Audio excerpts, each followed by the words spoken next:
Good morning, everyone. How you all doing? Good to have you on the line today. Let me turn down the music for myself as well here. Who's on the line today? Who's on the stream? Today we're having a party, right? Making sure that we get some good music going, get some good vibes, get some good energy for today's stream. It's Tuesday here, and we're going to get focused on MLOps.net again. Awesome. Well, good to have you on the line. Awesome. I switch out the music we normally have now, as you may hear, to something more upbeat, and we'll see if we keep going with that or not. Good morning, Daniel. And Daniel, you stole one of the issues I wanted to work on today, which is good because we probably wouldn't have time to get to anyway. And it's good that you get a chance to do it as well. Awesome. Well, how did the move go? You should do.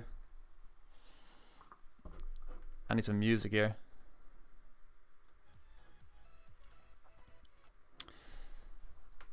Was it a long move? Did you have to travel far?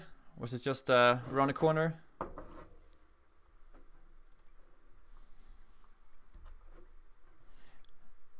We are see here. Cool.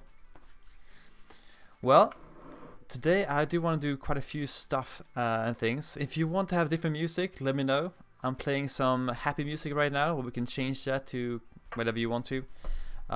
Just let me know and we'll switch it over.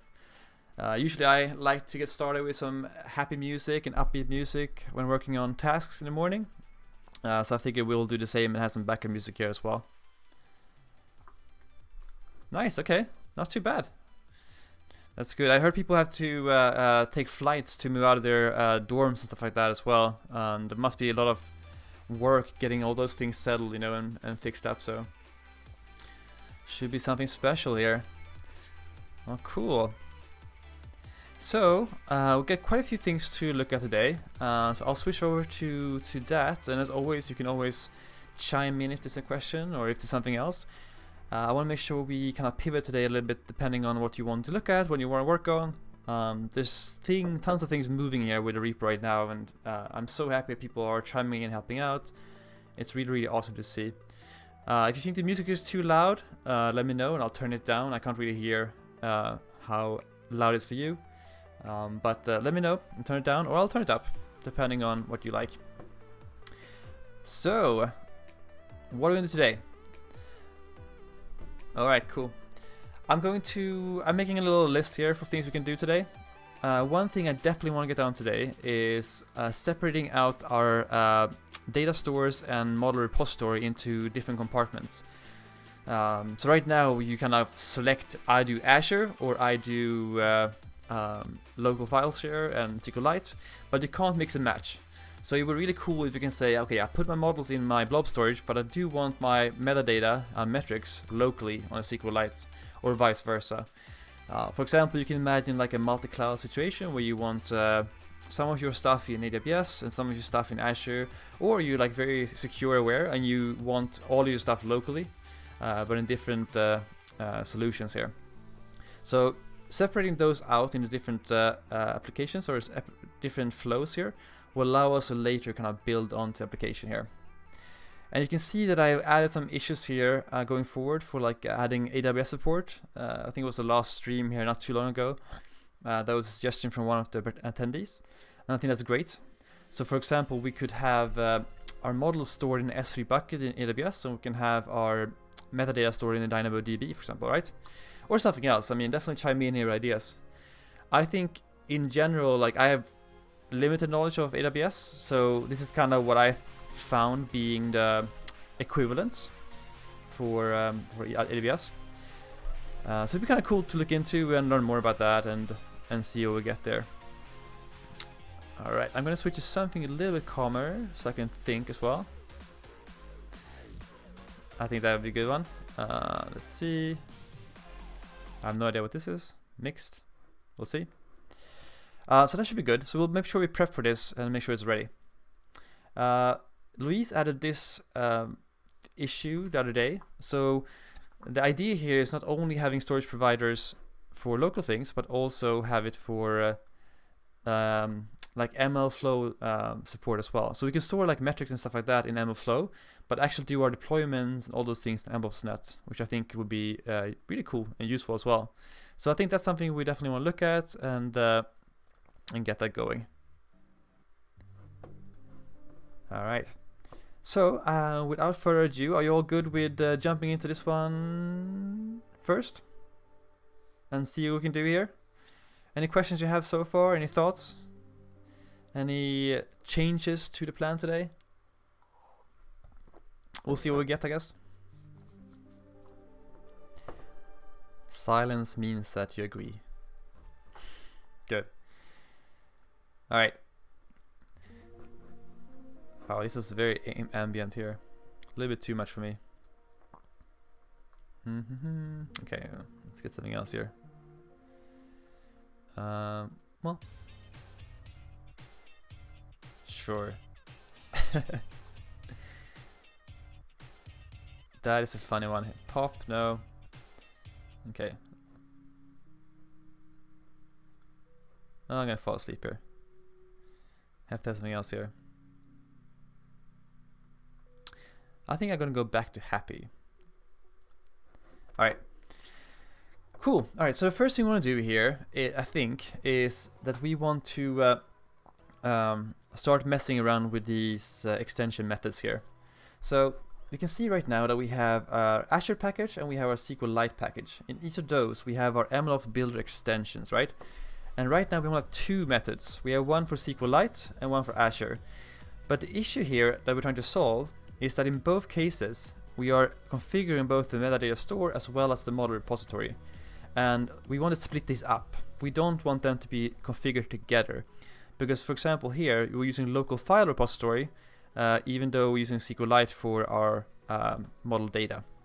And I think in many cases, you actually may want to outsource like your model storage, your metadata storage to like Azure, but you may want to keep your models locally because they are sensitive for you. So file storage maybe makes sense together with Azure, who knows? So one thing that Steve suggested the other day here in the repo, which I agree with, is to move the local file repository to the main package. Because it won't come with many dependencies really, it will only come with, I think, an abstraction of our storage here, which is the, whatever it's called. I think we have it here, file system abstraction as a NuGet package. So moving that over to the main package shouldn't really cause much harm, and like that we can actually add some extra support here, and I think it'll be useful and cool here. So let's go ahead and do that first. Let's move this over, if you don't object. So we'll move that to storage, we'll put that into here, and we'll go ahead and change the namespace here. And we'll probably need to install a system here package as well.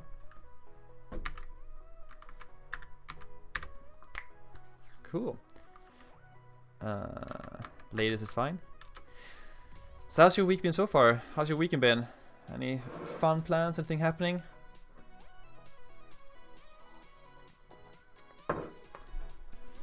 Any life-changing moments? That's good. I'm gonna remove this one. I'm actually getting ready for a few days off next week, which is going to be the first one in a while. It's gonna be great. Oh, got my got some time off next week for 3 days, and going to be nice just to do some other stuff a bit. Let's build this. It's kind of difficult, guys, to think about vacation and time off during these kind of times, right? When we are just working, doing stuff, and suddenly you have to also think of vacation, and you don't really want to go anywhere, because where would you go, right? Yeah, I hear you. It's definitely not easy. Alright, so same thing in Sweden actually with when it comes to that, when the weather. Alright, so we move that over, so now we're going to have to move this one over as well. So let's create a separate extension method in the local storage here. So we'll do that here, we'll call that a new package. We'll call that MLOps builder. Actually, let's call it extensions. Daniel, when's your next talk coming, by the way? Coming up.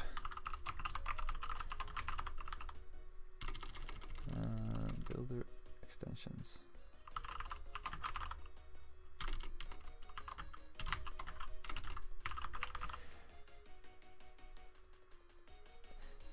Cool. Did you plan to allow mixing different metadata with different storage? Yes, exactly. That's what we're trying to do here, Daniel. So we're trying to like allow a user to use like local file share for the model repository, but table storage in Azure for the metadata, or something like that. Or maybe you want to have the models in Azure and your metadata in AWS. So you want to separate them out because they don't need to be in the same place. There's no need for that. And I think that will allow us to be more flexible in our solution here, if that makes sense. Okay, do this public, sealed, static. Okay, so what it's going to do here is remove the SQLite here. So in this case, what we want to do here is we want to configure. Oh, nice. Okay, maybe we have to submit something there. What I want to do here is just configure local storage here. So I want to say that in this case here, I want to say you could use local file model repository. I guess that makes sense as a name, right? And are you going to submit to the .NET-Conf, Daniel?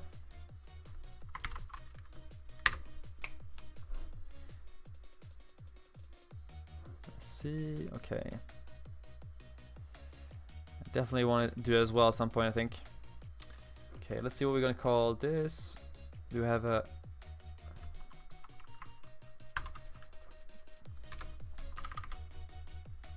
Yeah, cool, let's do that. Okay, you're more than welcome to send some questions, Daniel, on that. Extension methods that allow for usage of local file storage for models. Always open for questions for anyone.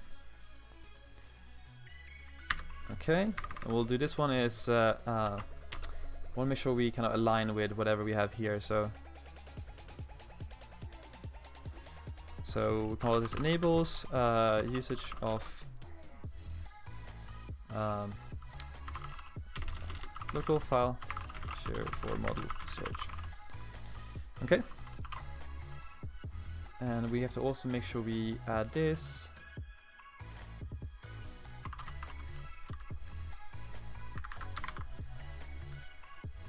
Okay, I think that's good. So that's gonna the way we're gonna do this now.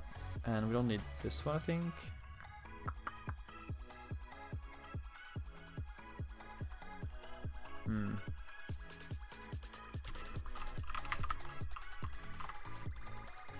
Okay, there you go.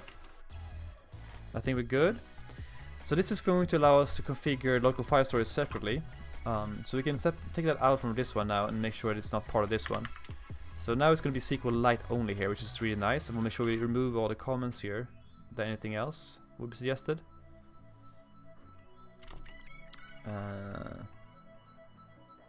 And this one is incorrect comments, as we should add that anyway. We'll remove that one. We'll say MLOps builder for using SQLite. Yeah, perfect. Thanks, Daniel. All done. So let's see if we can get this one to build at least. That would be good. And if not, that's okay too. I will say I'm happy with the music choice here. Maybe I'm giving away what I like kind of music, but I like upbeat music when I program. It is a challenge, I will say, to narrate as well and talk to you with in my ears, but it does make me happy. Okay, so we have some unit tests I need to fix here now. Okay, so user 2, do you mean the extensions here? Is that if there's service? I can show you how it's used if you wanted to. So the way we're using this is actually... Oh, service, yeah. Service in programming.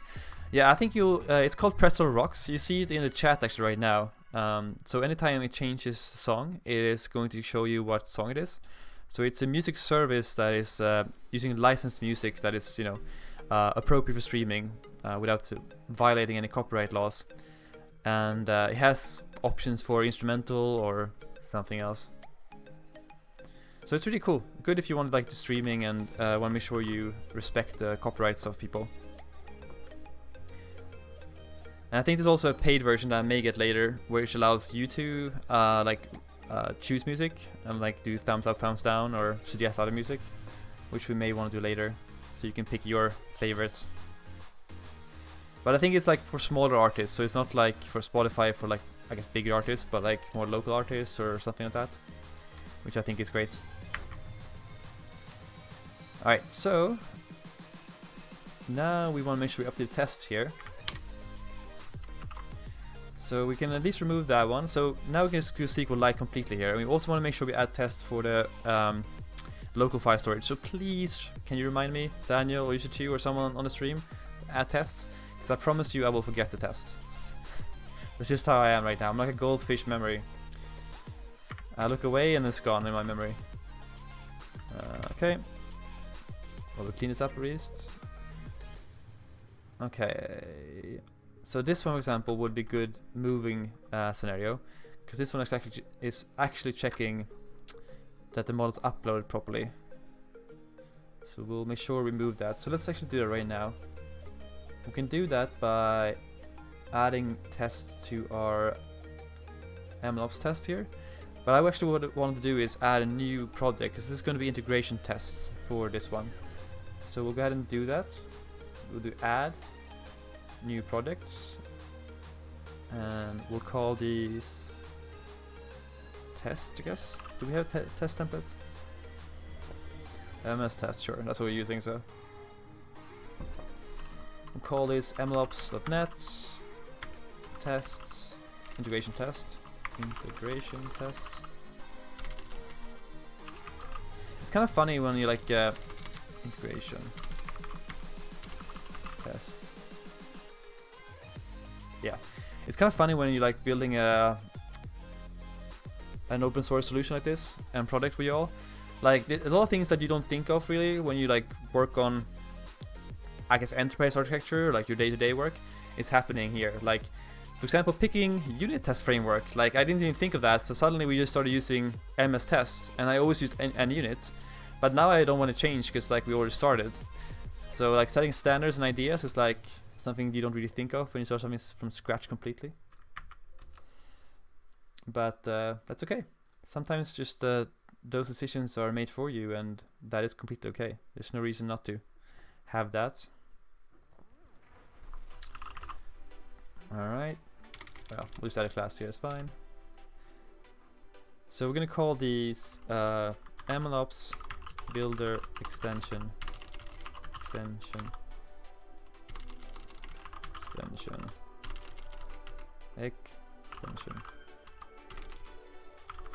tests.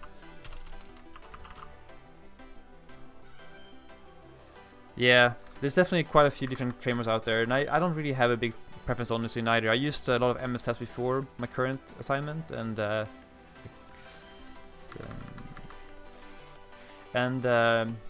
I'm using NUs a lot, and they're so similar. There's really no big difference. Mostly it's just a decoration here, right? For like, what is a test class? Is it a text fixture? Is it a fact? Is it a theory? That's the only thing that's really different.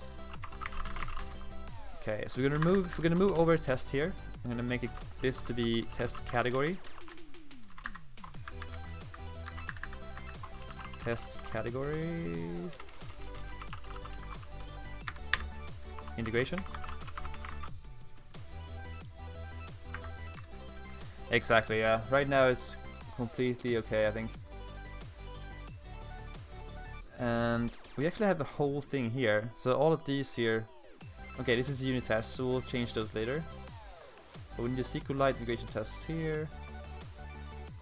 This is good because this actually makes sure we go just focus on the metadata test here instead for SQLite. This is a very instrumental song right now. That's really fun. Alright, so in our case here, let's go ahead and add the reference here for this. We need to make sure we add some dependencies.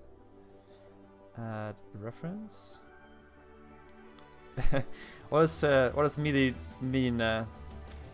I don't think I heard that term before. MLOps.net. Maybe it's a European expression I actually haven't heard.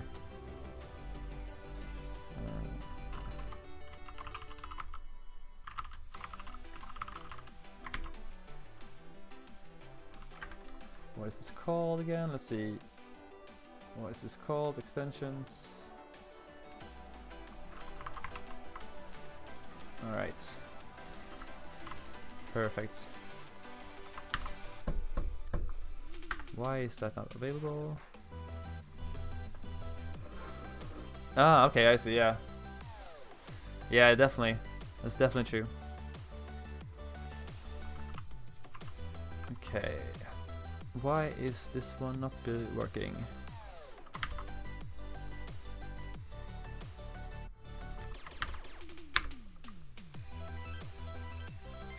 Okay.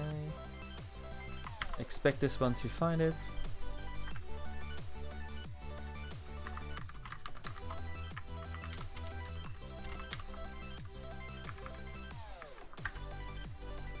Okay, I'm trying to figure out why it can't find this one here.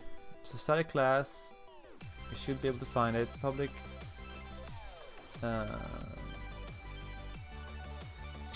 Let's look in the existing one here if I'm missing something.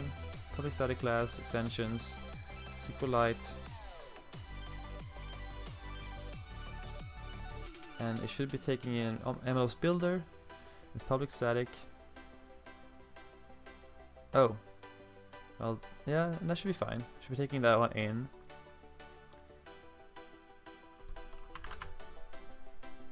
And it should be using ML.net here, so let's get that one. Oh, that's not what I wanted. Something is going on here. Let's figure it out.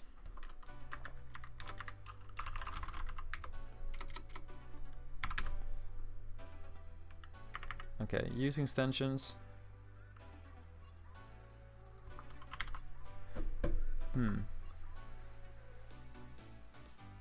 Okay, I think it's found it now. Good, now it found it. Alright, so destination folder here. And we'll call build and get that built. Perfect. So that will give us the MLOps context that we care about. And when it comes to builders, I usually like to do it like this so we can see what we're doing. And we're doing GUID here. Perfect. Sure, we use that. We'll use file like that. And we'll also add fluid assertions here. That's important. So fluid assertions is a really cool library. I like it a lot because it allows you to really write readable unit tests. Are you all using it where you're working right now, or? I think it's this one. If you're not, then it's a great tip, I think. I only learned about it for a couple of years ago, or like a year ago or so, but it's very sweet. Okay, the same one. Wow, you've been doing it for a while then, Daniel. That's amazing. I have just discovered it. Alright. So we don't limit the sync anymore.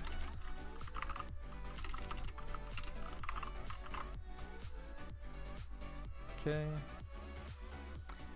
So that's good. One thing we have to do here as well is we have to make sure we add this one, because we don't want him to sort of warning for missing XML comments in the test. It's really not that important. So we'll add that here, and I think we should be good now with the test here. Okay, good.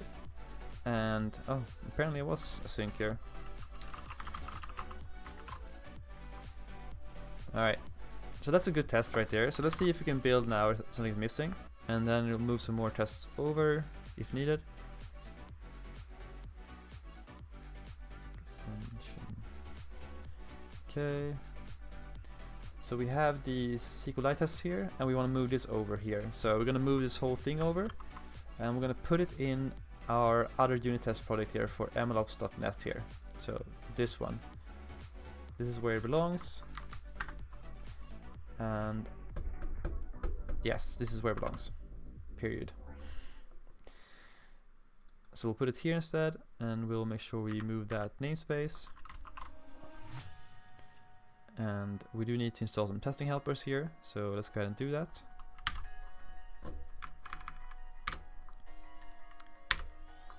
Alright. So do we have any newcomers on the stream today? Anyone that hasn't been joining before? If so, speak up. I want to know who you are. There's an awesome community of folks here on the stream today, and also folk communities that help out with this repo. And we want more contributors, and we want to know who you are. Definitely let us know. Okay.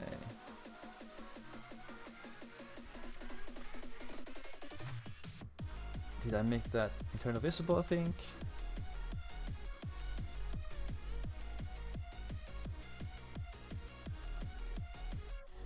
Okay.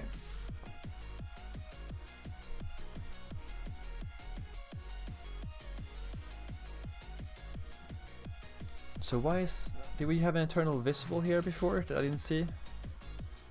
So right now we're not seeing internal here, and I promise you we had internal visible here somewhere. And I thought we had it in here. So something has changed here. Just need to go in here, by the way. So issue we have right now is that this is not working, and that's probably because, well, first of all, we don't need this. Okay, use ISO storage configures the relation catalog. That is not what we want.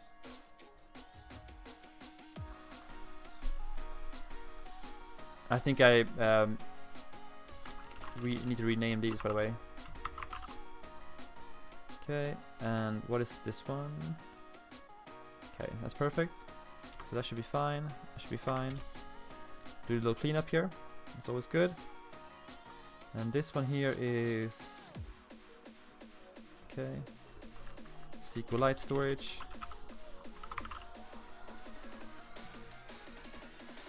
Okay, clean up that as well. Alright, not so much fun to watch this, but it is useful to get done. Okay.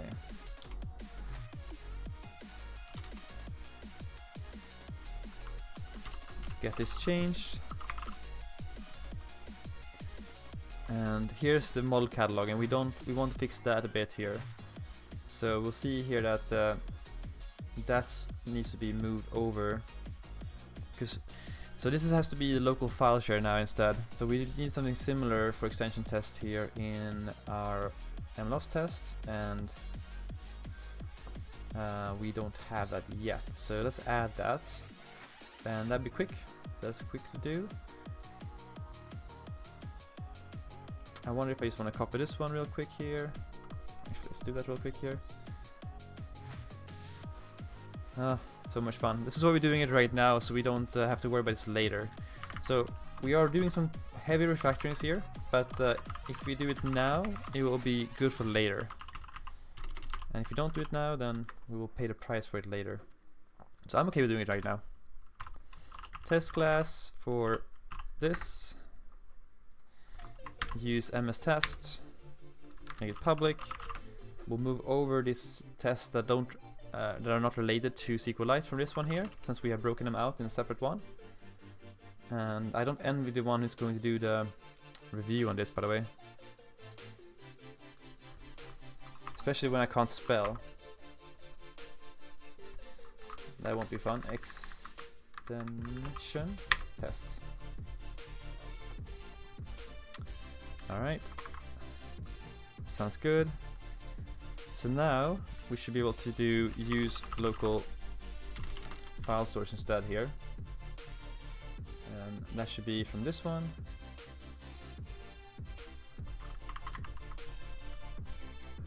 And where did that go? I wonder what I do without the compiler. The compiler really saves me at the end of the day here.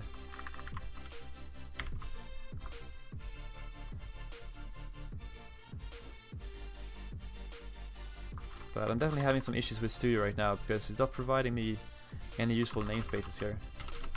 And that's a little bit frustrating. Storage path. Okay.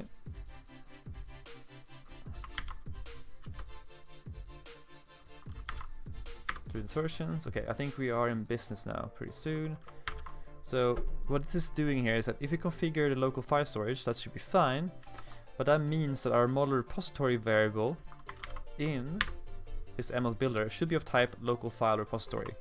That's what we're saying here. Ugh, but don't do that. Aye. You can go away. Let's find that instead. We should be of type local file repository, so we have to probably add a dependency to that, but that's fine. It's internal field class as well.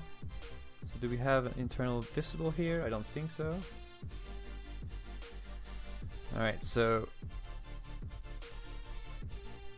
oh, that's why, because it's on the other side. Jesus. Okay, so we need to copy this one here into our main project here to make sure it's visible for our test project. Does that make sense? And yeah, it's fine actually. We can make it visible for all test projects. That is all good. We're happy with that. Okay, and then we should be able to include. There we go. Now we're talking. Okay. Have you all fallen asleep in the stream so far? Yeah, doing refactoring is it's kind of like being in a coal mine, chopping coal. I think it's not the most fun thing to watch, I guess, or do, but it is useful. All right, so we move that over. Let's run all the tests to see which ones are failing now, and if we need to change anything else, because this will be at least splitting out the local file repository here, which is good. Which should be fun. Hey Louise, how's it going? Good to have you on the stream today. It's growing so fast. I mean, it's we have like, I don't know, 8 projects right now already. It's crazy. But I'm breaking everything. We have failing tests all over the place. Let's fix these real quick here, because I made some refactoring. Okay, so we have some issues here. So in this case here, using local file repository, we're doing that, and it's breaking. Oh, it's because okay, so in every case I do this now, I need to, of course, also configure, I also need to configure the other repository. Oh, I don't make any sense. But what I'm saying here is that if we do this, that also means that we need to configure where our metadata is going to be if we're going to use the MLOps builder. Otherwise, it's going to say we don't have an MLOps builder, and it's going to complain. It doesn't have a metadata store, and it's going to complain. And I think that's what's happening here. We can't have an empty metadata store. So yeah. So we have to think about a strategy here. I don't necessarily want us to have dependencies on like SQLite or Azure here, so we have to redo, I think, these specific ones here to make more sense. So I think what we're going to do here is we're going to use mock instead, and we're going to pass in a mock for our metadata store here, because I don't think we need that. So we have a method called use metadata store here. We can just pass in something here and make it look good. I think that'd be good. So even though it's integration test, we'll just make sure we test what we actually care about here, which is the upload model async here. Do you all agree that's a good idea? Like something like this. New mock, I metadata store, object. Can I do that? And we'll include mock here instead. Okay, good. Because we don't really care in this integration test here whether we have the metadata store or not. We only care about the model repository here. We're not going to do anything with a metadata store. So we'll just mock that away, skip that, and our worries are gone. Let's run this test. Okay, and then it passes. Perfect. So we probably need the same kind of pattern for a lot of other tests here. So let's go and look at this. So Luis, do you think you have a chance to look at the docs, by the way? I think those would be awesome. And probably something I will pick up otherwise pretty soon. Okay, model repository, same thing here, new mock.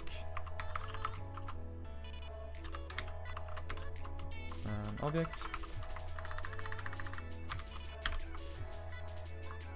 And has anyone on the stream today actually a lot of experience with AWS or like DynamoDB or those kind of things? If so, speak up right now because I'll assign tickets to you and issues. It's a great way of learning AWS otherwise if you don't know it. So okay. Let's copy this one, make this useful. That should be good. This issue is definitely taking longer than I thought it would, but it's making sure that we flush things through completely here. So that is good still. If I run these now, it should pass. Yeah, I used to have an AWS account actually. And play around with myself, but I don't know. AWS to me. I mean, it makes total sense if you go with CLI and if you're okay with it. I don't at all look down on people using AWS because it's a great cloud provider. But to me, Azure's always felt more like easy to use, and I guess also coming from like a .NET background, it makes more sense to me. But I definitely want to get back into AWS a bit and understand kind of some new features are there and how you navigate around the things. Because I always have a hard time finding my resources in AWS, and I'm sure there's a better way around it that I'm missing. So that'll be fun to do, to learn as well. Okay, let's see, is that passing now? Probably not.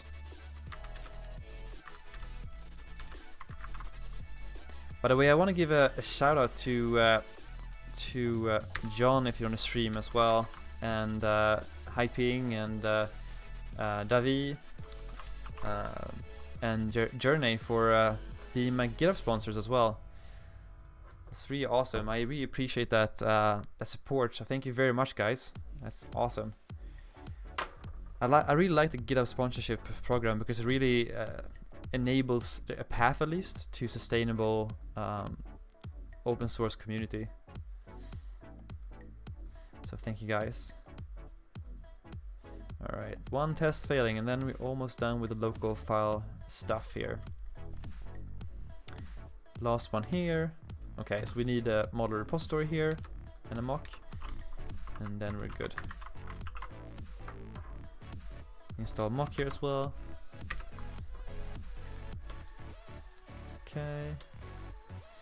Alright, I expect all tests to pass now. Let's hope for that.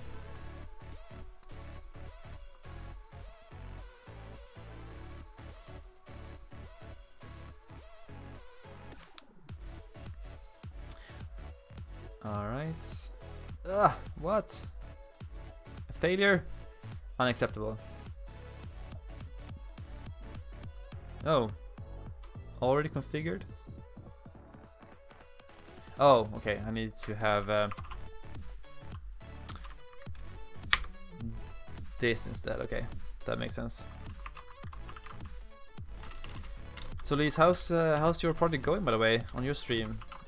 Are you continuously building that out and getting things sorted? I need to catch up on your malware work as well.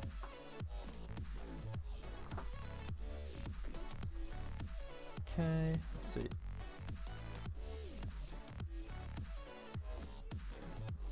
Okay, yeah, probably. It's so fast to run right now, so happy to run all of them, but yeah.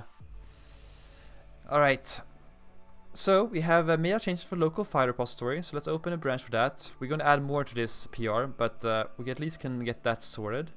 So we have issue number 114. Let's open a branch for that. Issue 114. I'll create a branch for master. Bring my changes over. And I think we're on the right branch here. And let's at least commit these changes here. So we added an integration test project for the main library. Cool. Alright, so you have the model training step. That should be awesome. Do you have a repo somewhere, Reese, for all these changes? Would love to have a look at it in that case. Post it in the chat. I'm sure someone finds it interesting as well. Okay. Broke out local file storage to main package. Okay, pushes up. Alright, so that's good. So now we have one more thing to do here, which is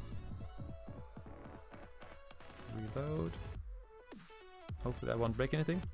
That is to separate out the Azure providers. And that's really fun. Okay, let's see.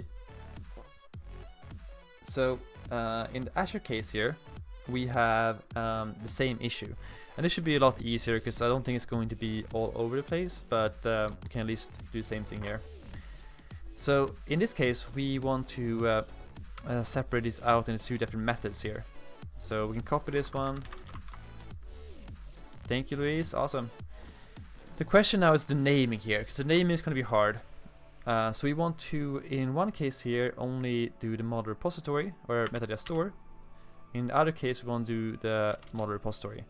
So we could name these like use Azure metadata store, or we can use it. We can name it use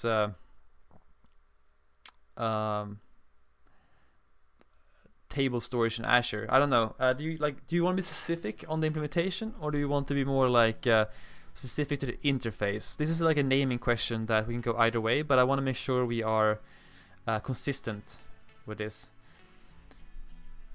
Because like in the use SQLite case, we're calling it use SQLite only, and we could call it use SQLite metadata store, or we can use Azure storage table storage. Actually, maybe that's better.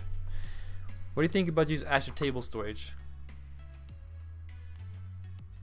Is that explicit enough? Or do we need to say like, I'm just trying to understand like, would like end user care about like metadata stores and model repositories, or do they more care about the implementation, I guess, of what we have? I think this one sits best in my mind right now, but I'm open to change this if someone has a better naming word for this. Because in this case, this one right here would be use Azure blob storage. Yeah, so this is what the user will actually use these extensions. So we want to make sure they make sense. So use Azure storage, Azure blob storage. I think, what do we call the local file repository here? Local file model repository. So I feel at least for the model repository, we should probably be use Azure blob storage model repository. How's that feel? too long. Maybe we'll use Azure Blob Model Repository. I like that. I think that's a good name for at least that one. For now, I think we can leave the metadata stores as just like the name of the implementation, because I think metadata store, it doesn't really tell you anything. It's just the implementation detail. All right, if you disagree, let me know in a PR or open up a new issue. We'll rename them. So, but for now, let's do this. So, enable use of Azure Table Storage as a storage provider for model metadata. Okay. The rest is good. Enables use of Azure Blob Storage as a storage provider for the models. Okay. I think that's good. So now we have to start looking at where this is used here, and we'll have to change that. I don't actually think we have any unit tests for this, which is really bad, and we should probably have that. But if we don't, we'll skip that for now.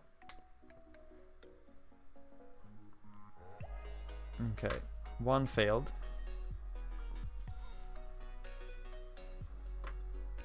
Okay, so we probably should have renamed it, but it's actually good that we renamed it like this, because now I'll find where these are used here.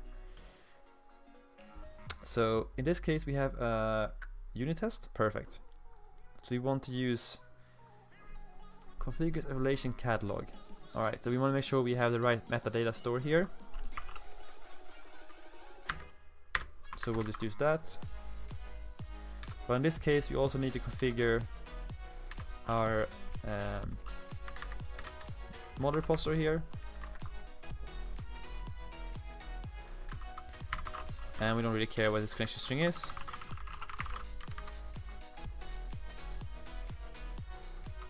But we'll do the same for other tests here.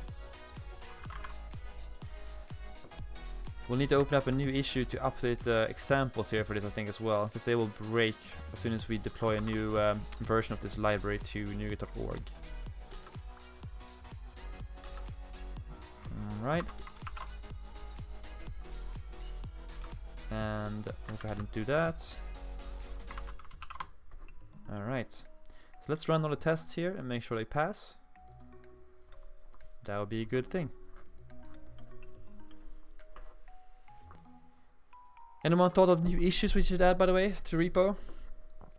If there's anything we're missing.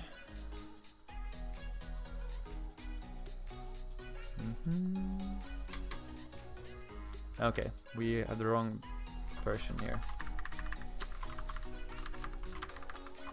It's good to know. Change this. Change this. Change this.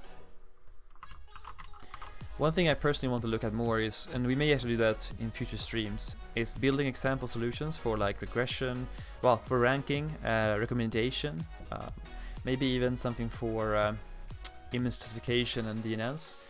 Because I think by doing that we'll discover things we're missing in the library that we want to track.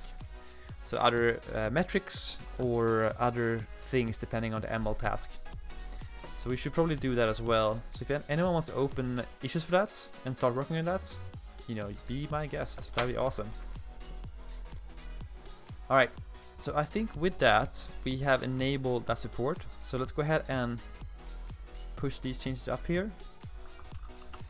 Separated, blob, and table storage into different methods.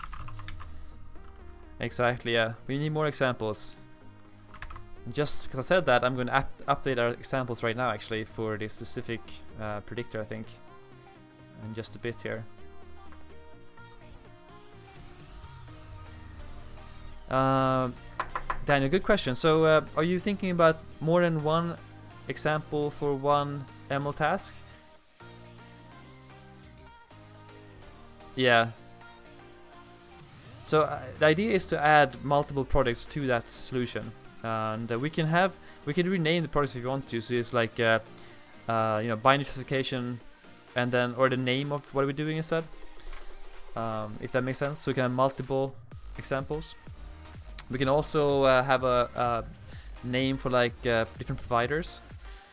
I think for a lot of things we want to do, we probably want to use SQLite as a provider just to showcase a simple example and to make sure it builds and works for everyone, as well as local file share. I think that's the easiest thing at least. Alright, let's open up a PR for this and see if we can get a review on this thing here. Yeah, I think there are different projects right now though, and you can probably add a new one there if you want to.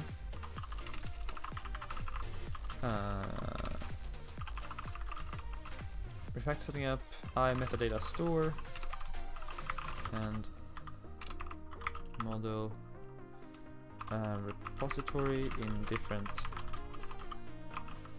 builder extensions.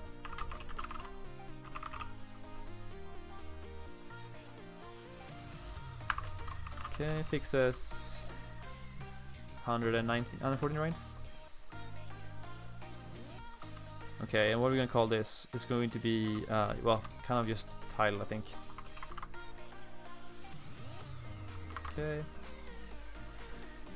Anyone feels like they want to review this PR? I'll request a review at least from you guys. And you can decide if you have time or not. But yeah, this will be good. This is ready for review.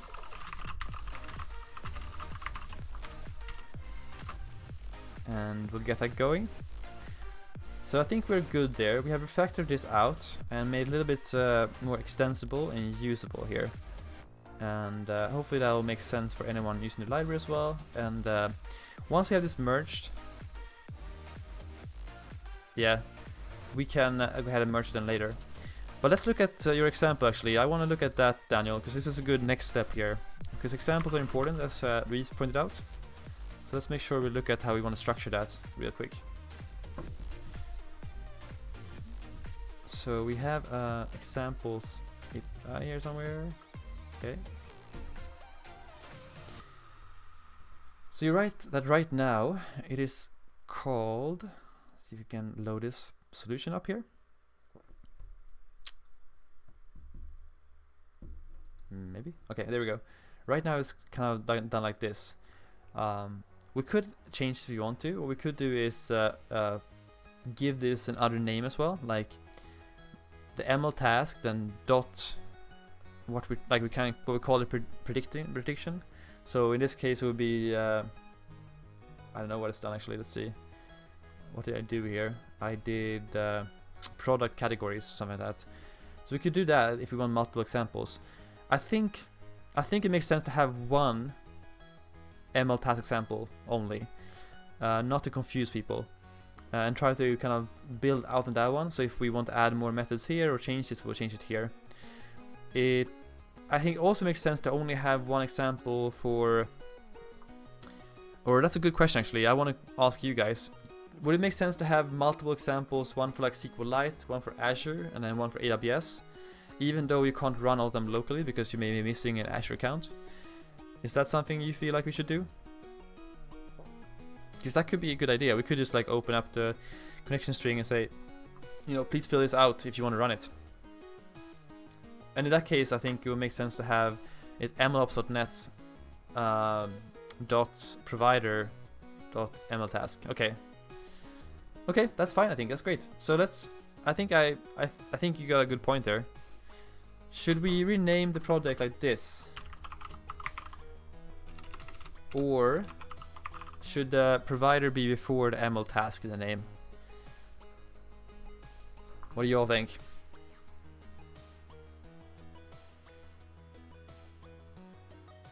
Probably feels best after the name, honestly. So like, as it currently stands, I think.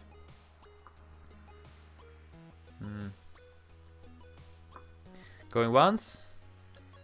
Okay. As it currently stands, let's rename that. Let's go ahead and see if we can rename everything else here as well. Let's see. Git. If we need to. MLOps.net.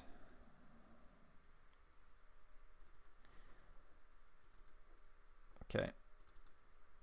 So let's see. So we have this one now. It is renamed to SQLite. Perfect.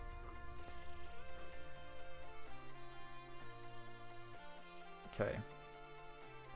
I think that's good. I don't know if we need to, but I don't think we should hinder it as well. It probably can be like, I'm playing with the idea, I guess. I hear what you're saying, Daniel, like it's the same kind of syntax regardless. But it's more like showing that you can rather than how you do it, right? Like it would be the same. It would be the same thing more or less, but I don't think we should use like main arguments to make it complicated, because that will make it like difficult to read. Because that would be like if type is Azure, use Azure. If local, local, and it'll be kind of complicated real quick to see how you use it. I think it's more to like show people like, hey, you can use local file storage and you can use with Azure if you want to, or you can use AWS, so you don't have to go into our API to see it. MLOps CLI? Sure. Elaborate, Luis. I'm intrigued here. What are we thinking here?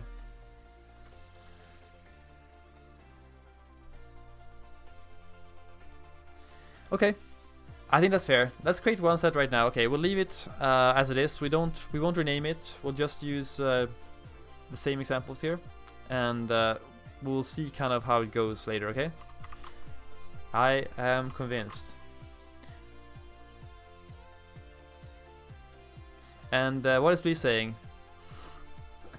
Elaborate on that a bit. And let's add an issue for it if that's something we want to do.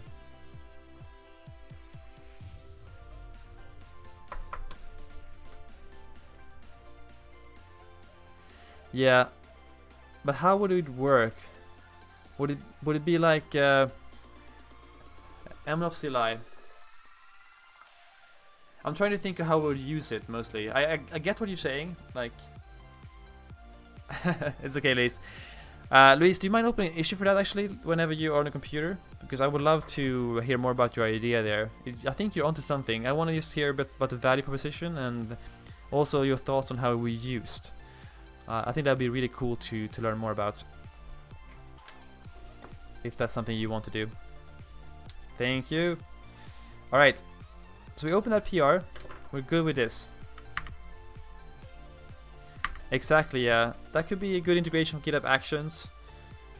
I'm wondering if that's how you would use it though, or if you actually would just use it in the program file. At least personally, I feel like that's the easiest. But everyone is different, of course, and they have different preferences. So it's definitely good to make sure we make it easy for people to use this. I like it. Good comments. Okay.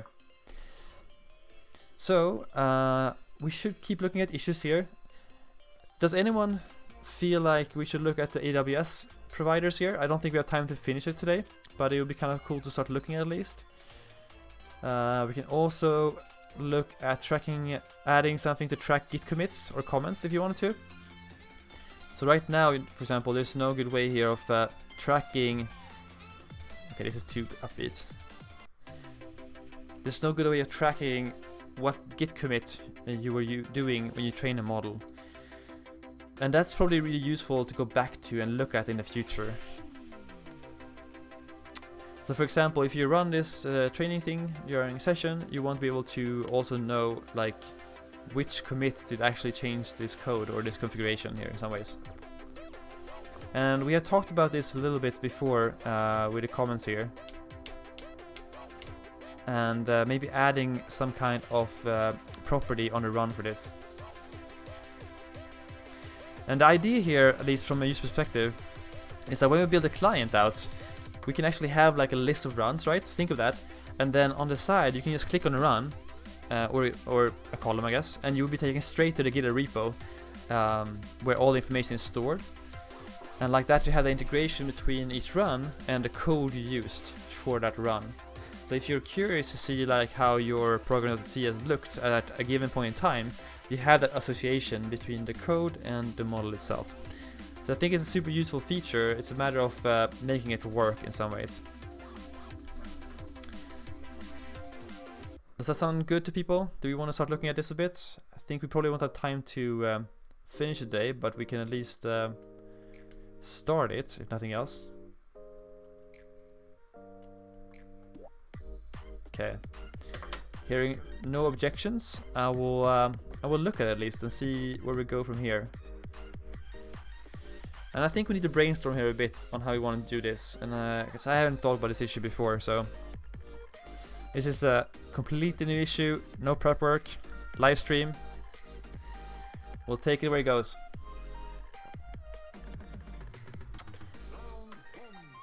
Alright, so boom, boom, boom. Let's close this one. Don't save. Alright. So, what do we need? Let's reload master here. Ooh, actually, maybe we should go ahead and merge this one first. I think I want to go ahead and merge this one first because otherwise it may interfere with the changes I'll be doing here. Are you all good if you review it together and I just go ahead and merge it? If you all are happy with it, since I have so many smart minds on the stream today. I will start reviewing it at least. So we're good here, extension test, right? The tests are just changing this. We said that was good. We had no objections when we did that, at least. We broke out this specific one in Azure to a new method. So we have blob model storage and we have the table storage here. So that should be good. And we created a new integration test project here with some dependencies, but nothing special at all. So we're good there. We also added an integration test class here to make sure that when we upload local file storage, we actually get it to the right place and the file exists. And added some references there. And then we removed every test from a SQLite metadata store test, and we moved them to our new test class. And for each of the ones we have done here, we renamed them and added a mock model repository to make sure that our MLOps builder won't break. And the same thing here.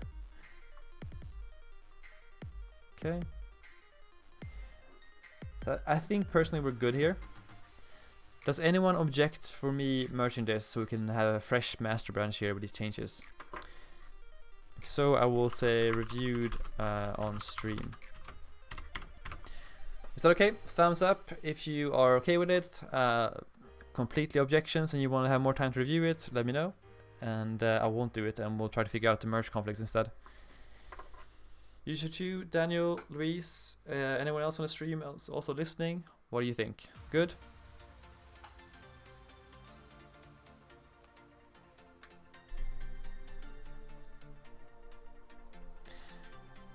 Alright, perfect, thank you guys. We'll go ahead and say that. We'll merge this in. Merge pull requests. One less merge conflicts. Thank you.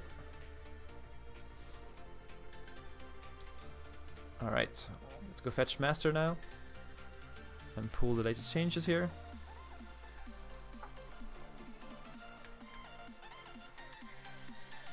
Alright.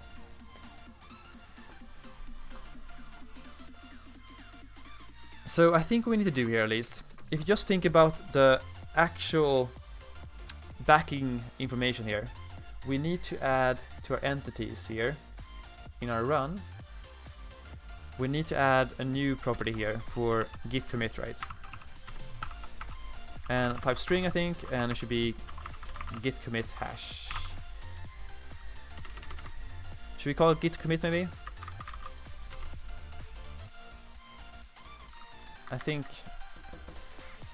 I don't really think we need to worry about anything else right now, any other source controls or anything else. I think we could just call it git commit, and that should be fine.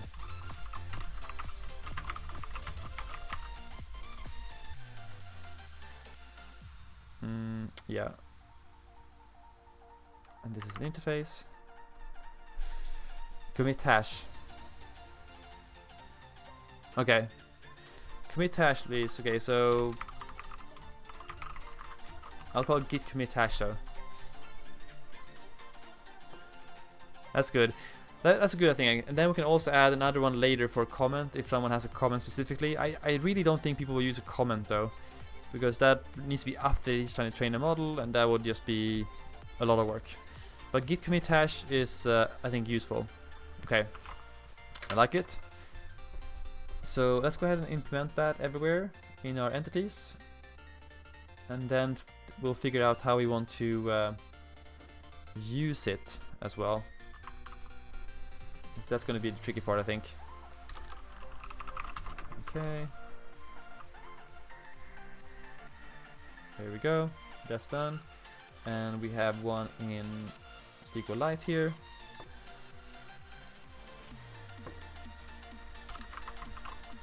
Okay. That should give public, and that should give us a good start here. Okay. Alright. So let's open a branch for this, and let's start adding small commits here, because that's going to be easy to trace back on what we're doing. So I will go ahead and find that issue and assign it to me. Okay, 100 as a 58. Issue 58. Bring my changes over. Okay, so we'll say here that added backing field for git commit hash. Thank you, Luis. Thank you for joining in. Have an awesome day. I'll catch you next time. And for those who haven't followed Luis yet, definitely check his stream out. It's awesome. You learn much more in-depth stuff there. Alright. So git commit hash, we're good there.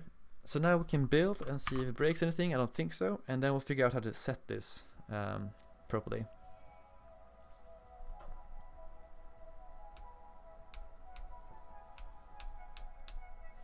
Okay, alright, so it builds fine. So one thing Steve suggested here, and I want to kind of explore that a bit here, is that he suggested that we can probably do something like this now to get the custom attribute, because we're using a package that should set this every time we build, especially in Git at least. I'm not sure if it does that locally or not.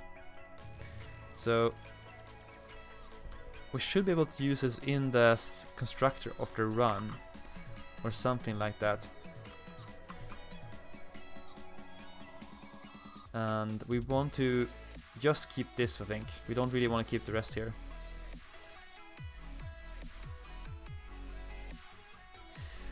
So you're asking,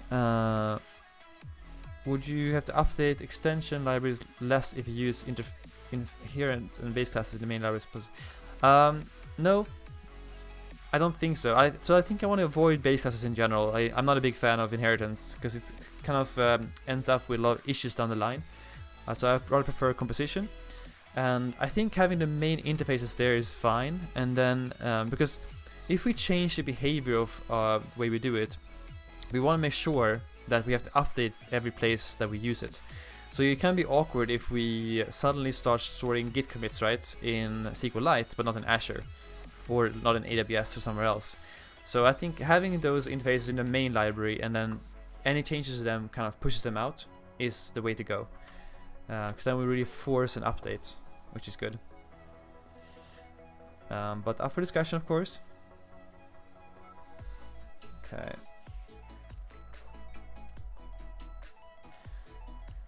So let's see here. I want to play around where we can put this. I'm not sure where I want to set this yet, but I'm pretty sure it's going to be in the lifecycle catalog of some sort. And I'm pretty sure it'll be like in create a run async here. And it may actually be here even. Because I don't want to have to do this everywhere.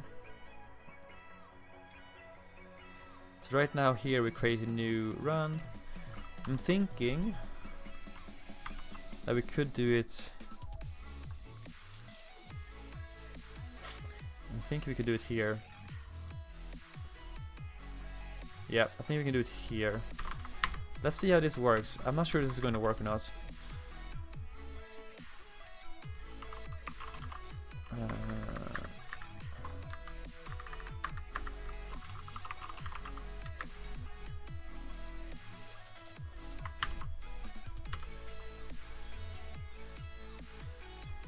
So we're saying here that maybe version. This will provide us with a version. I'm not sure if this is going to work, so I'm going to have to write a unit test for this, I think. And see what this one spits out in a unit test. Because the way this library works, it sets this version when we use it in GitHub. And that may be something we have to figure out how to use. It's not completely obvious to me how we're gonna get this, but locally it'll be different. But let's go ahead and create a unit test here first to see kind of how this behaves, I think. And we don't have one right now, so it's a perfect time to do that here. We'll go ahead and copy the create experiment one here and use that as a base. This is going to be in my SQLite test. I don't really want that. I think we have we should have some lifestyle catalog tests here somewhere. That would be a better place for this.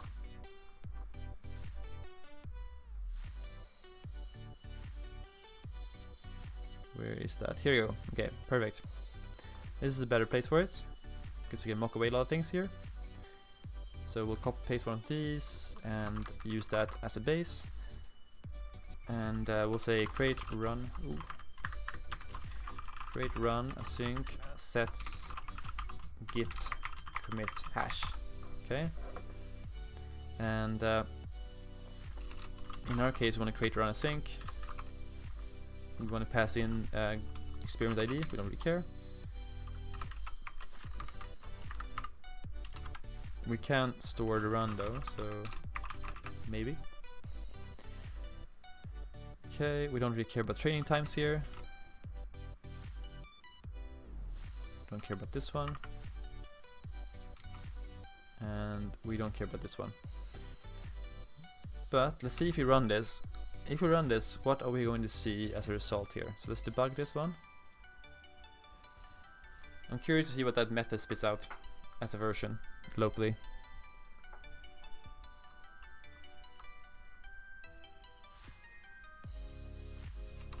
You go in here. Okay, so that's interesting. So it does actually give us kind of exactly what we want, honestly. We just need to rip out that alpha plus and just get a git commit from there.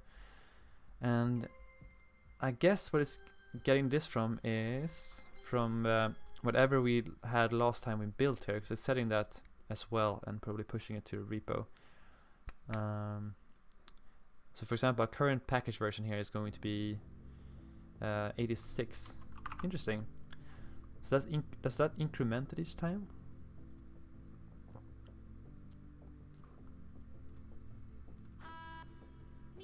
Let's do this again. Oh, not this one. I'm exploring this with you because I'm not actually fully understanding how this works. So I want to also see how it works together with you. And I think I'll be doing more of that on my streams as well. It's just learning things together, because not everything is obvious. And it's a good time to learn together. So if you do that, so 87 is still there, which makes sense. So 58 ED, is that going to be the same next time as well? I think regardless, at least this is going to work just fine. This is perfect. So if you are on the line, Steve, thank you tons for the suggestion, because this is a really cool one here. Okay, so right now we're not changing git commit, but I'm pretty sure this is going to change each time we run it in GitHub, like in the GitHub actions. Or will it?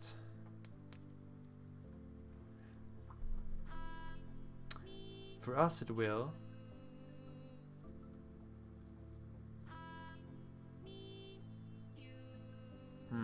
No, this won't work actually.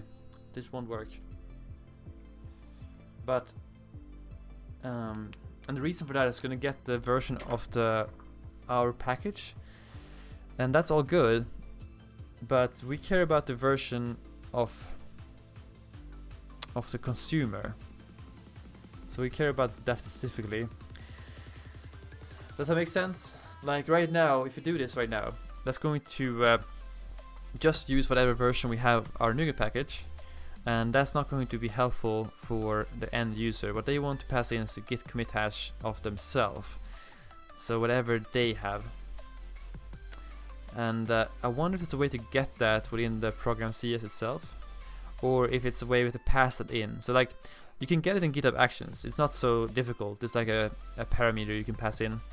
So we could pass in it through the main args, or maybe there's a way to get that in program CS. Let me Google that real quick. Otherwise, we have to probably look at this a bit one more time here. So getting git commit hash GitHub Actions, right? So for example, in GitHub Actions here, what we can do is doing something like this.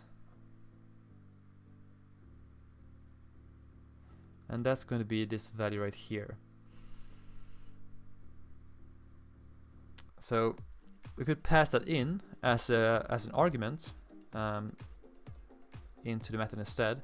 So maybe that makes more sense to offer an overload where you can pass it in.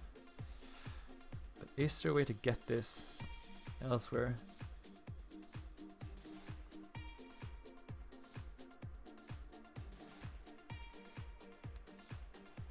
And then we have a short one right here.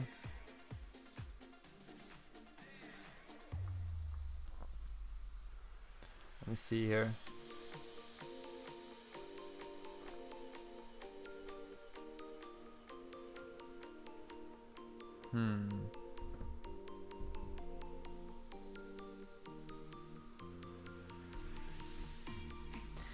I don't think so. Well, I want to hear more about that solution, honestly. Maybe it's, maybe not. I think it would be a tool, right? So you're saying like we would have like a CLI here. We would say like MLOps.net add git commit hash, and you pass in the git commit hash and the run ID, and that automatically does that for you. Is that what you're thinking, user 2? Because that could actually make sense. It's an idea for sure.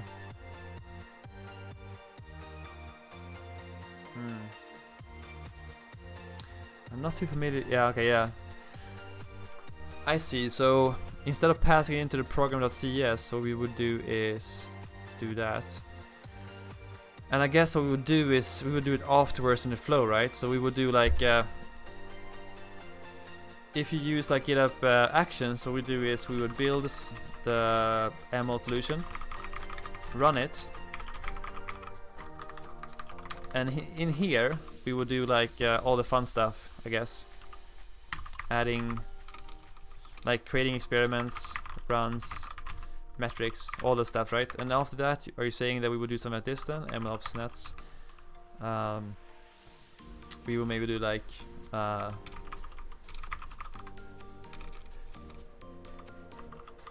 know I would do this honestly, but run ID. Is that something like that you would are you envisioning?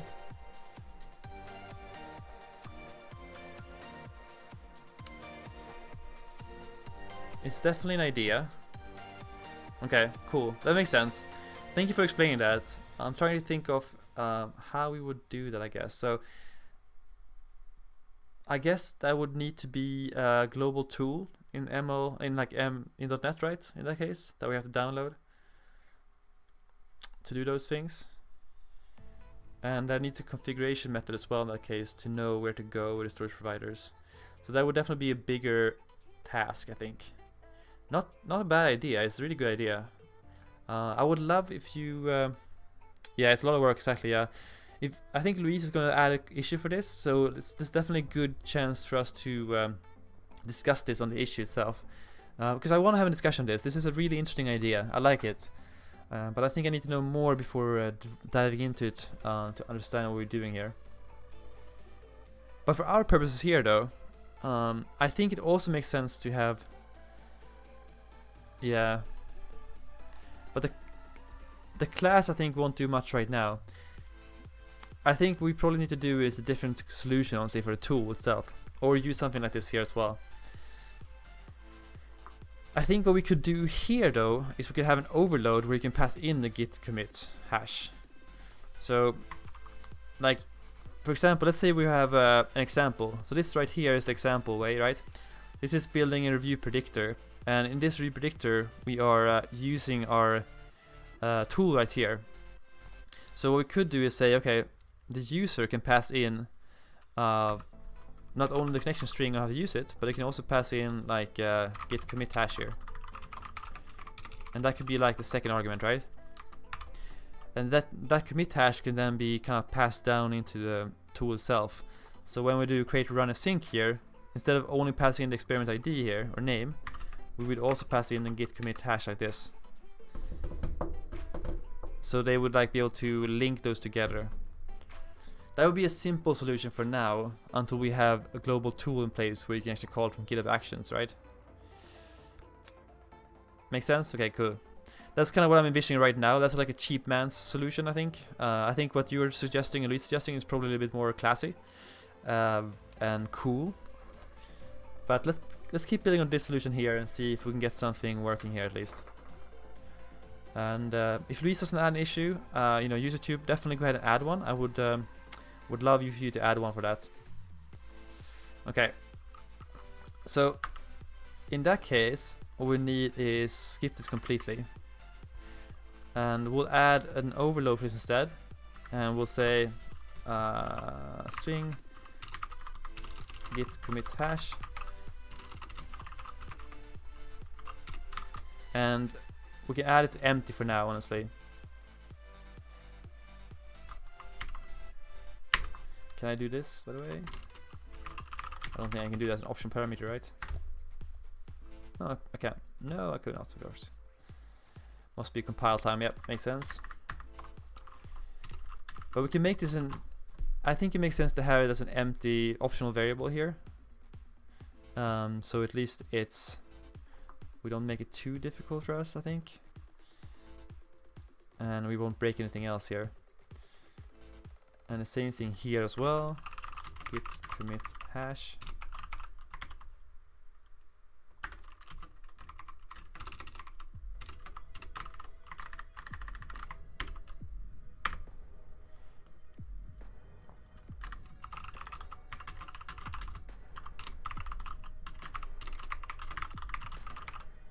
Okay.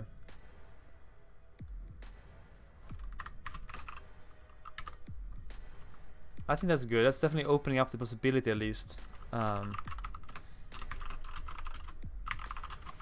setting this.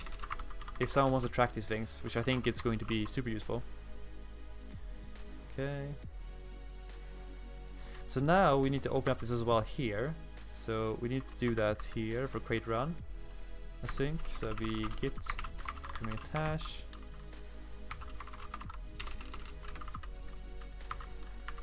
We'll make sure we add that parameter here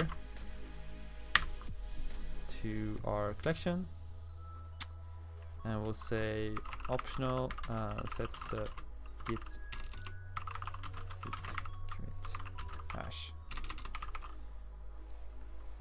Like it. Okay.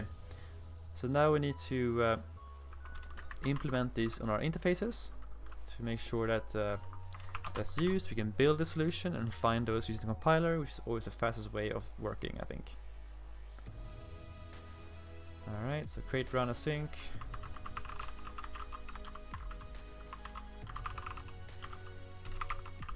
Here it is.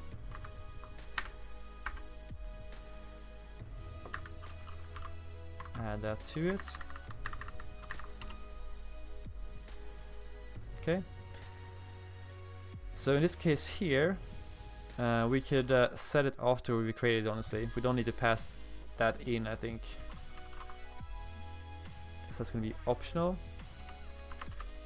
We can do this instead and say git commit hash, git commit hash.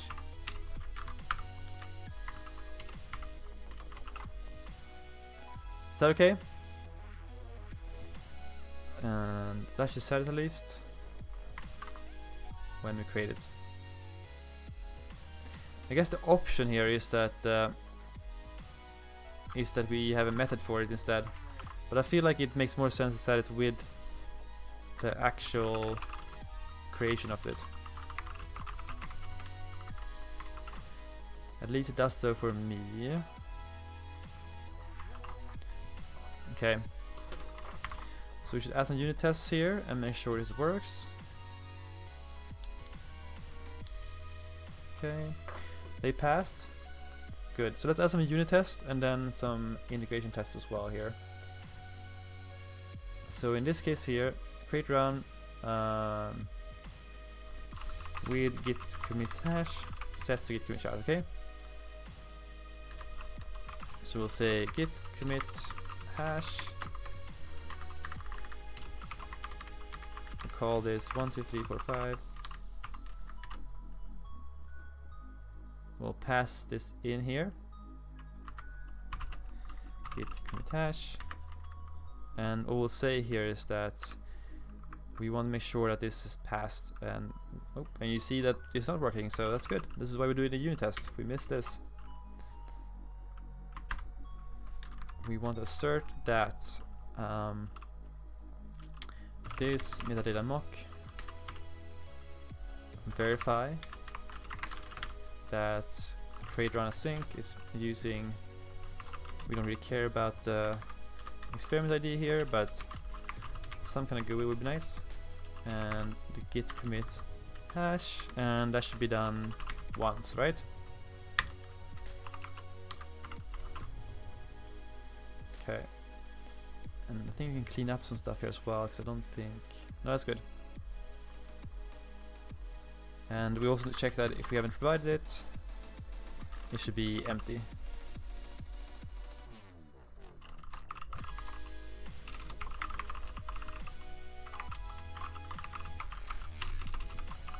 Okay. So we won't do that.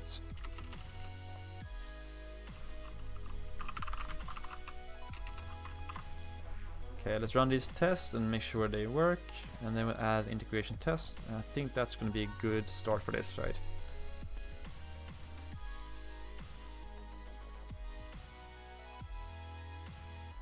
Okay, they pass. So let's add an integration test to make sure that we actually set them as well. And we'll do that in a SQLite metadata store. We can go ahead and copy some of these tests over because they'll be useful, I think. And just reframe them a bit. Okay.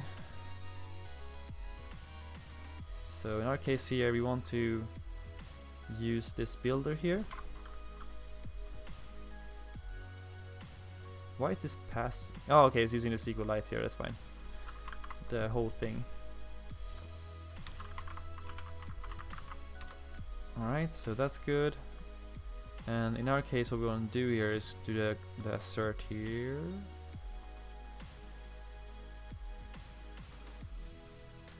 Is this really this? Yeah, okay. This doesn't mock away anything, yeah, that makes sense. I think we call it unit on test here. But let's rename it as to SUT, because I think that's going to be what we want to call everything. It seems like that's what people prefer. So we'll call that. And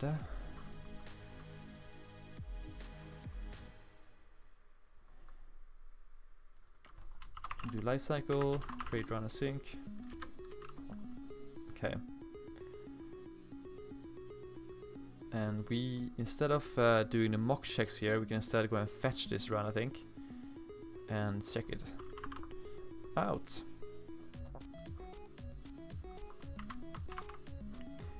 Alright, so we have the run here, and what we want to check here is that git, come on.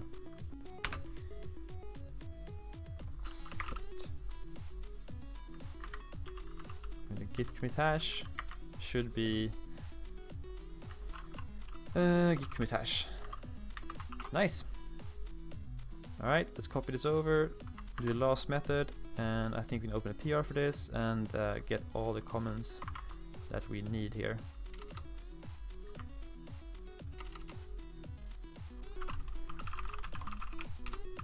And I think I want to rename some stuff here as well.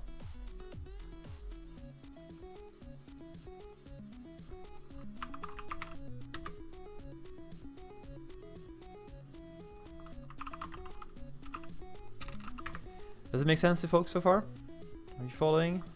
Disagreeing? Enjoying the music? I hope all of them, but I can't guarantee that. Okay, running the tests. Let's see if they pass. They don't. Let's see why. Okay, so now they're failing, but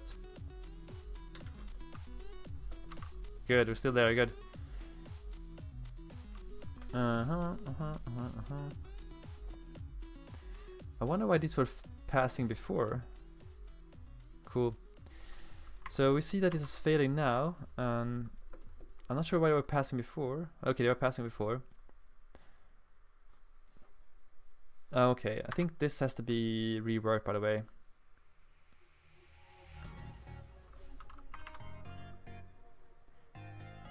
Because I still want the... Well, we can think of that actually. So what I'm thinking right now is that maybe... No, we want separate ones. That should be good. That's good. I'm happy with that. But why was this passing before and not now? Oh, because we had this one. Alright. I'm gonna do that real quick. Create run without giving, create run with commit.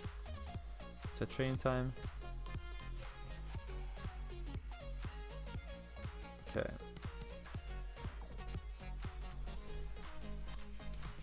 Let's run all of these.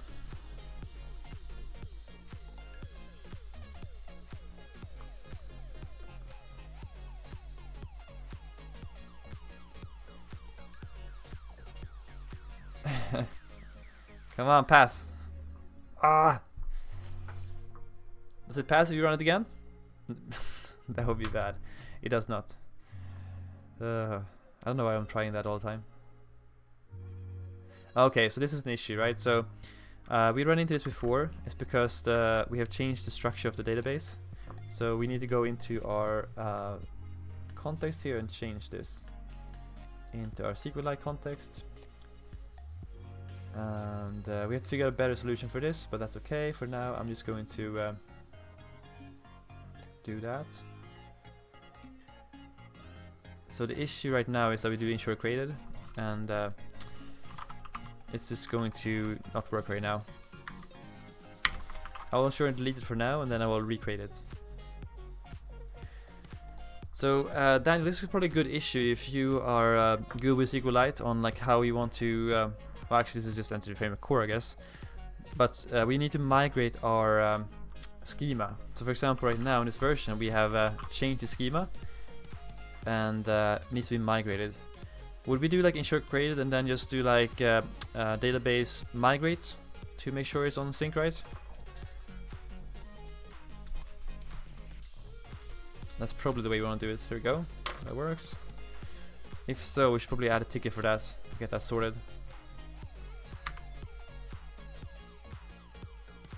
Yeah, we should add an issue for that, I think, and look at that a bit, just to make it a little simpler. All right, added the ability to pass in git commit hash. All right, let's open a PR for this so you can review, and we'll add an issue. And I think that should be it for today. I think. Go back to real life. As much as I enjoy this. Okay.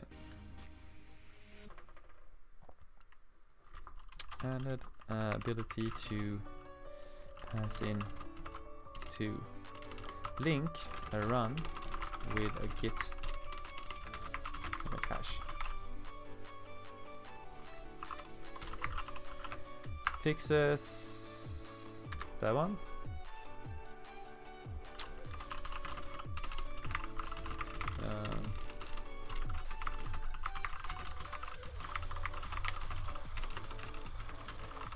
We want to potentially do this in a different way going forward with MLOps CLI tool. But this is a simple solution to start with. Okay.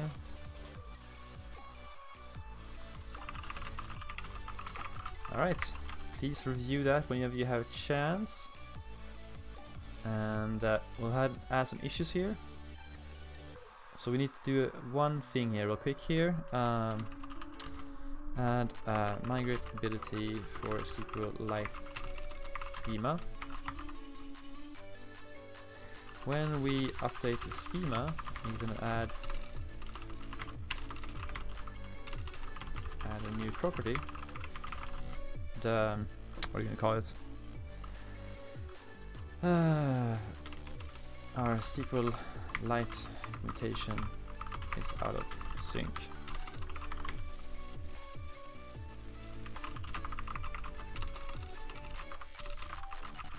Automatically migrate the schema. Or something like that, right? Up for grabs.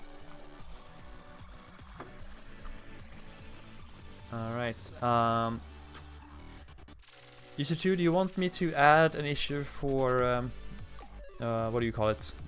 The CLI tool directly, or do you want to wait for you and Luis to add it? Probably makes sense to wait for you guys to add it.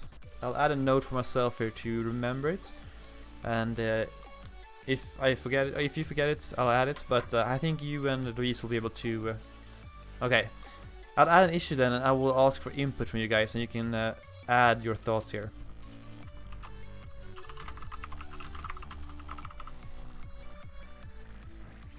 I will do like this. I'll at least tag Luis here to put some ideas here. Jupyter Notebook tool, okay. Interesting. Oh. Alright, need help wanted.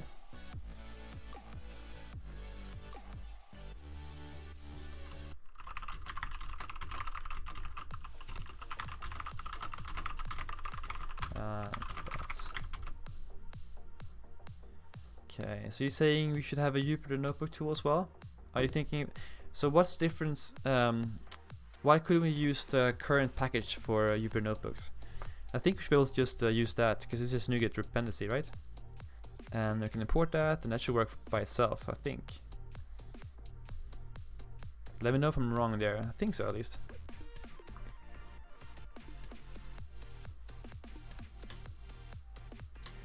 Cool.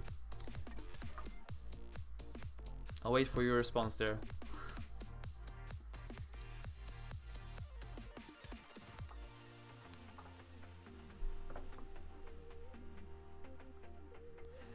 Alright. Well, if you have if you want something like that or have some thoughts on the Jupyter tool, please open an issue. We would love definitely to look at that and kind of get your thoughts on that as well and your ideas. But I think for now that should be good. Yeah. Got you. Well, let's think about that a little bit, and maybe we can add an issue for that later if there's something that makes sense for Jupyter Notebooks. But the tool definitely makes sense to be, and something we should look at how we can reuse some of the functionality and get it into the same flow and package. So, thank you for that suggestion. All right. Well, I have to unfortunately sign off for today and get back to my normal work. But this has been really fun. Thank you all for sticking on the stream for so long and having fun with me today. I hope you enjoyed it as much as I did, and I will see you shortly, if not earlier than Saturday, definitely on Saturday. Cool. Thank you guys, have a fantastic end of your day. Alright, bye bye.